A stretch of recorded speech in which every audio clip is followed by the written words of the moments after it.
At ito, tinanggal yung ating gulong. Pero wala tayo ngayon dito sa vulcanizing. Si AJ. Yan, si AJ yung nakilala natin dito. So, tinulungan nila tayo. So, pupunta kami ngayon sa tayo vulcanizing? Sa unahan lang naman, di ba? Opo, dyan na po sa ngayon. Okay.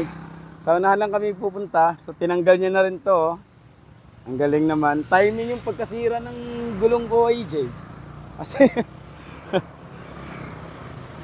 bait naman ni AJ. Dito yung bahay nila, oh. Anong ano to, AJ? Anong pangalan dito sa highway? Santa Monica po. Ah, sa Santa Monica Highway.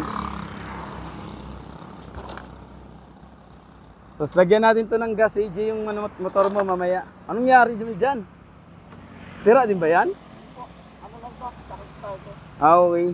Akala ko si AJ, siya yung vulcanizer dito kasi dito dapat, oh. Kaso nga lang, sarado na. So, tinulungan tayo para dalahin yung ating yung ating sirang motor, yung sirang gulong dun sa unahan. So, sabi ko, lagyan na lang natin ng gas.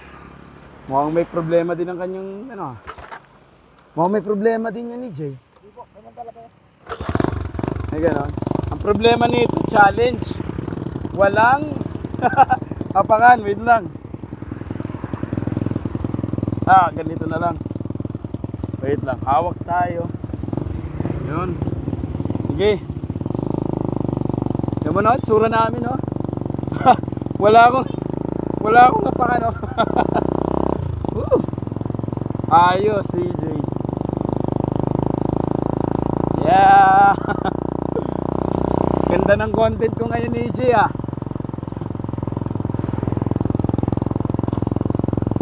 Punta tayo sa unahan para ipaayos yung ating Fluid po kasi masyado. Ha? Fluid po masyado yung motor po. Oo nga eh. Pang style ng ano mo, ah.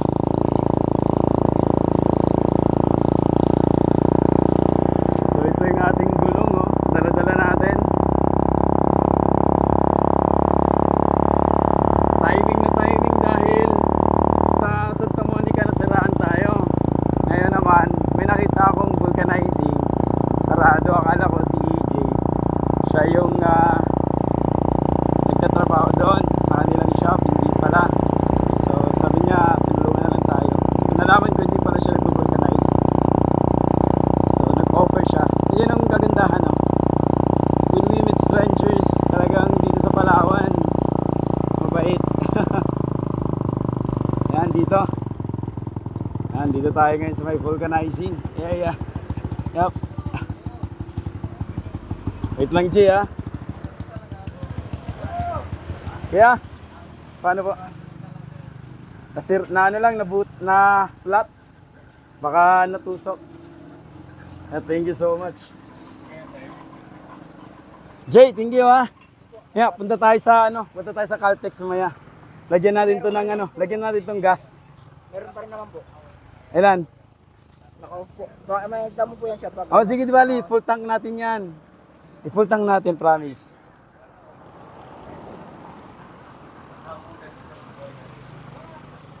Bakit yung mo, walang paano ba pag may chicks kang sasakay, di hirap na hirap? Wala akong chip. Ay, paano yan? Di, pag ganitong sasakyan, di, mahirapan ka magdala ng chicks niyan. Baka mamaya, yung paa ng chicks mo, ilagay na sa dalawang hita mo. Ito yung ating gulong. Good thing ko yan, nasiraan ako. Doon lang sa may unahan.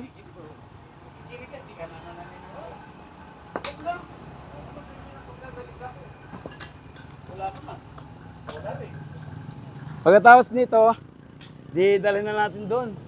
Kasi kakabit mo lang, di pa naman ako marunong magkabit. Ako po. Okay, sige. Yan, sige. Update natin kayo mga kaibigan. Later.